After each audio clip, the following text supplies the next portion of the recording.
Hello to all you poker players out there, and welcome back to the dark side of poker, where we play with 4 cards instead of 2, and there's some real gambling going on. It's called Limit Omaha, and it is a great game, and it is possible to find an edge in those games too. Since the last time I made a video, I have played 1,080 hands. I've lost $33. I should have been winning 43. Have an average all-in equity of 56.38. The last video I made for this YouTube channel, I also represented a losing session or a losing sample, so it's not going at the best at the moment, but I must expect to run into some losing sessions also. So it's no big deal at all, at least at this point of time.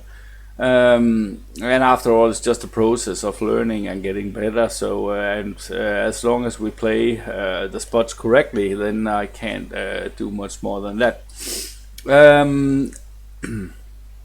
Someone asked me about fast forward tables versus regular tables, and I do play some PLO 50 and a little bit of PLO 100 also on regular tables. And it was like if the fast forward tables is more nitty versus the regular tables, and yeah, there is a higher win rate, or at least for me on the regular tables, it's more to the tune of 10 big blinds per 100. But it is like playing regular tables break, tables start, there's dynamics going on, so yeah, it is more of a hustle to play the regular tables. It's also a lot of fun, and you can make a lot of money on them.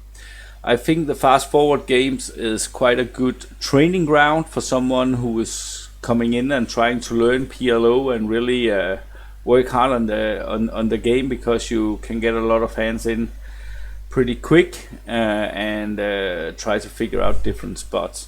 If we try and take a look at since I started the YouTube channel here, we can see I have played 44,616 hands with a big blinds of 5.32 big blinds per 100 win rate. Now it's not a great sample at all, but I think it is pretty telling of what kind of win rate I'm able to have in these games, or also a larger sample. So you can also make a little bit of money, but I still think the fast forward tables is a pretty good training ground for getting better at Pot Limit Omaha. Today we're gonna use, I picked out, I think it's 5 hands. We're gonna go through pretty quick, hopefully. And today I used the bucket tool, which is a PLO solver. It's not fully finished yet. We need some post-flop ranges and potential in it yet, I think. But it is provided by the Mastermind, which is a training site which Jane Anders has created with his team. I can highly recommend it, and as the PLO trainer here is in the beta, it is for free for the members at the moment, so I like to use it. So about the nittiness in these fast forward games, I had some stats on this guy, because what is going on here is that high jack opens and cut off races, and I sit here with ace, king, queen, deuce, double suited. And if we take a look here at the pre-flop terrain and try and set it in here, so this guy raises, raise, and what do we do with ace, king, queen, deuce, double suited? We can try and plug it in here. because this is actually a fold for the most part. See, we should fold this hand 87% of the time. We can call with it, and then we can free bet like very, very tiny. Basically, this is a fold, but as I said, I had some stats on this guy, so I go ahead and 4-bet, and he calls. I flop the second nut flush draw, but there's no way I'm going anywhere with a stack to pot ratio versus this guy on this flop. He leads into me, and I just quickly called it off, and I was surprised to see that I actually had a 67% equity on the flop, but we will see here. Boom. With no pair, but yeah, he rivered a pair and won the pot. So there's definitely gambling going on and wild things going on in the Zoom games. The next hand I want to show is also a little bit about when I think new players, or maybe players that doesn't think things maybe enough through, how they kind of end up in a bad spot, in a bad shape many times, because here it is a button that opens. This guy calls from the small blind with 9976 single suited, and let's try and take a look at it here in the pre-flop helper. It's a fold, a raise, and then we want to take a look at this 9976 single suited.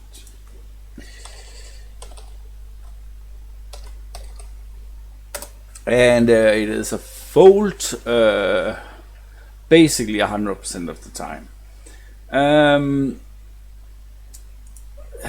He calls, and I obviously go ahead and squeezes with my double suit aces. Button calls, and he calls also. So here on the flop, he donk leads for basically pot.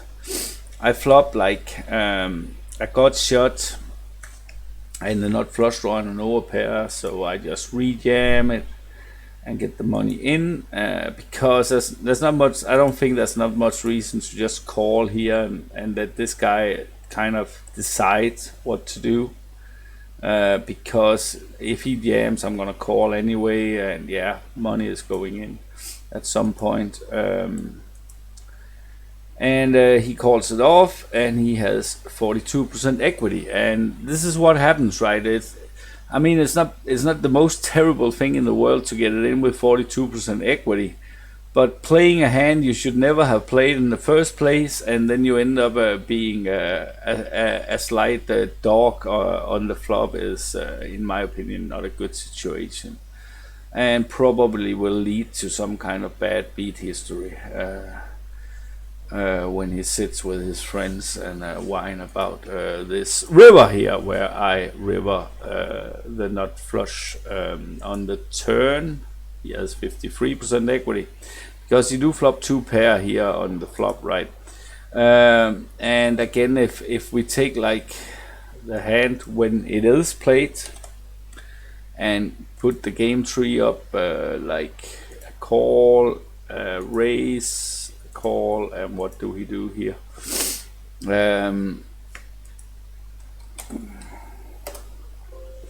Then he actually shall call. When he have called pre-flop, he should call here every time. But yeah, not a great spot for him, and that's what happened. I mean, in the beginning, before I really started to study pot Limit Omaha, and especially these pre-flop ranges, because this small blind range should be super narrow. It's very, I think it was 1.5% you call, but either you free bet or fold versus the button here. So I have been in that spot many times, and that's what happens. Yep. But I win that hand, so that's nice. And let's move on to the next hand. This is a fun one, because I sit here with a double pair, double suited and connected low hand, and under the gun opens and is folded to me, and I do go ahead and free bet. And let's try and take a look at that. Raise, fold, fold, and here.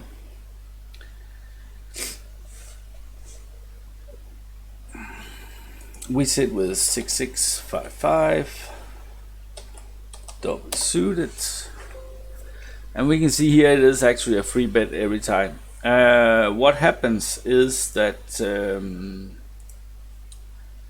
small blind wakes up with a double, single suited ace, queen 10, very strong hand, and obviously go ahead and cold 4-bet. Under the gun folds, so what should we do? Now I do go ahead and make the call here, so let's try and change the game tree a little bit. Just paste this one in here.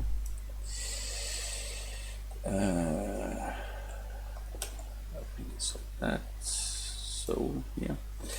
I raise here, and there is a raise there, fold, fold. So what do we do here? So it will say that I actually shall go ahead and call here. I did. I went ahead and called, and I flopped like some probably set outs and a double gut shot, even though it can be dirty with the diamonds here. I have no backdoor, I have no flush potential here, but he jams the flop and there is no way around it. I need 30% equity and I have 50, so I call. Unfortunately, it goes ahead and bricks for me and I lose the pot. But still, it is a fun combo, this double paired, double suited, low connected hand, and nice to know that I actually played correctly. And he did the same. And that's the thing about Pot Limit Omaha. You just get your money in way more often at some point, and there's a lot more gambling going on. And after all, that's what we like most of us. That is getting our money in the middle and try and kind of win it somehow, right? Okay, next hand also quite some preflop stuff here. Cut off races, and we have a call here from the button, and I sit here with ace jack 9-7 double suited. And what do we do in the small blind with a hand like that? So there's fold, raise, call. We sit in the small blind here, and I think it was like ace jack 9-7 double suit,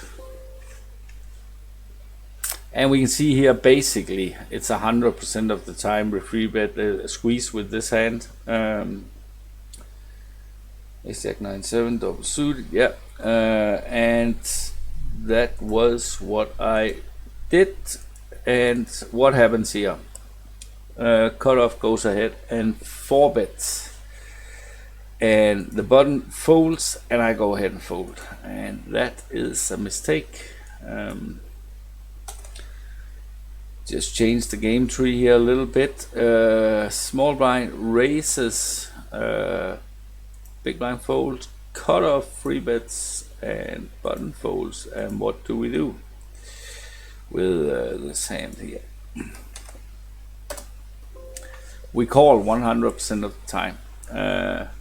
So that was a mistake of me to fold there, but yeah, I did. So there's a lot to clean up still. The last hand is a hand where we are gonna use poker juice a little bit. I have here ace, queen, jack, 8 single suit, and I was actually doubting a little bit if I should even open this one here. But if we take a look at it here, ace, queen, jack, 8 single suit, I think it was, right? Yeah. No, what am I saying? Queen. Queen, Jack, 10, 8. Sorry for that single suit. Think we can even do something with the high card. No, single suit, low double suit. No. But it doesn't really matter. It is open in the cutoff 100% of the time, and it is a fold on the button. And now this is a good example of the fast forward games versus the rec tables. Like, you actually get two folds and a raise and a fold on the button and then a free bet on the small blind, like more like a GTO setting. Like in the rec tables, I can just tell you it's basically never happened. And if it is happens, you're probably not at the right table, because normally there will be a limp or a raise and a call, or this guy will call this. I mean, a lot of players to the flop, but it can be a little bit hard in the rec tables when you kind of your big hands get cracked, or if you run bad. But on the rec tables, I just tighten up the range a little bit and play solid hands, and yeah, then you have and you just punish the limbers, and when they are way too wild. I mean, yeah. So it is very profitable to play regular tables. Nevertheless, Ace 10 7 6 in small blind is free betting, and let's take a check here if this is something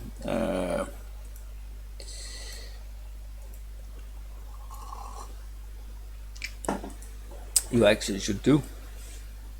I'm not really sure. I think you can do that.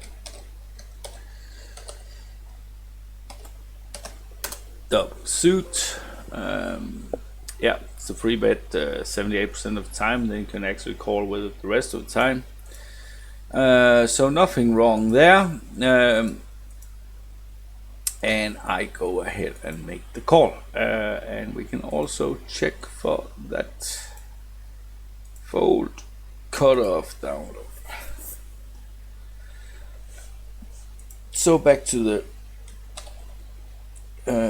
Queen, Jack 10, 8, single suit. I think it was like that. Queen, Jack 10, 8, single suit. Yep. So we're gonna call here every day, all day. Here is the interesting thing.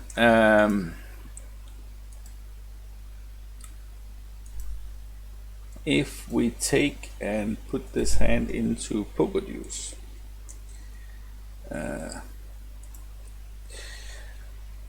and then we give the small blind here fairly. If we try and set up the filter here, it's fold, it's a raise, it's fold, and we can see here that the small blind should free bet here versus the cutoff 7.44% of the time. So we give the small blind free bet out of position of 8%, and then we can take a look at what's going on here, because I think it's quite interesting. I open, he free bets, and I go ahead and call. So if we take a look at the equity percentage here, I only hold 43% equity pre-flop versus the range of hands he should do what that with. But I have position and a nice connected hand. Then we will see here that I do go ahead and call. I do flop a wrap and a pair, and with a stack to pot ratio here of 3.8 basically. He goes ahead and bets somewhat 75% of the pot with top pair. Not sure he should do that. Maybe he should bet half pot. Maybe he should bet full pot. Maybe he should check. I think the most standard would be to, yeah, maybe it's the correct sizing. Even I have not much idea. It's a super, but it's a rainbow board. But nevertheless, I have 65% equity here versus his exact hand. So I, instead of jamming, I decide to utilize my position in the hand, because I mean, with an ace on the flop and a c bet like this, I don't think I have a lot of full equity. Very often I will run into top set here, with this line, but I don't this time, but very often I will do so. I don't think I have any full equity, so I just try and realize my equity by going ahead and call.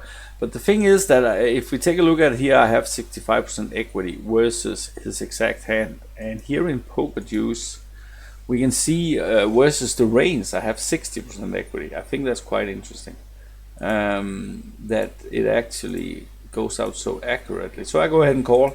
Here on the turn, I fall down to having 43% equity versus his exact hand. And if we take a look at the turn here in Poker Juice, then we will see that I have exactly 43% equity versus the range of hands we have given him. So that was also very well. So here on the turn, he goes ahead and pots it. I need 33% equity to call here, even though it's getting a little bit dirty with the diamonds showing up. I don't think there is any idea in starting to fold or jam, so I just play my odds and make the call. And this is just one of these annoying spots if you're the one with top set here and they just call, and then there's only like 40 or 4, there's like 16 big blinds left behind into a pot of many 180 big blinds or something like that.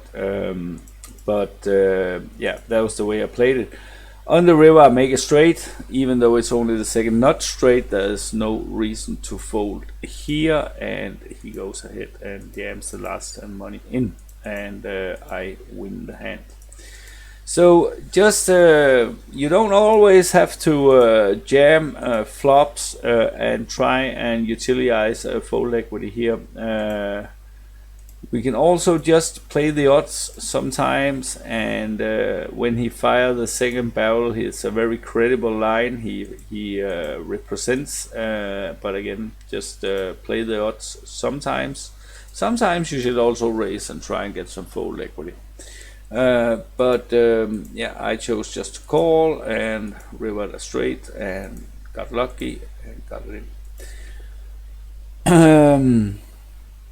That was it for today, and I hope to see you back another time, and then I will wish you all the best of luck in life.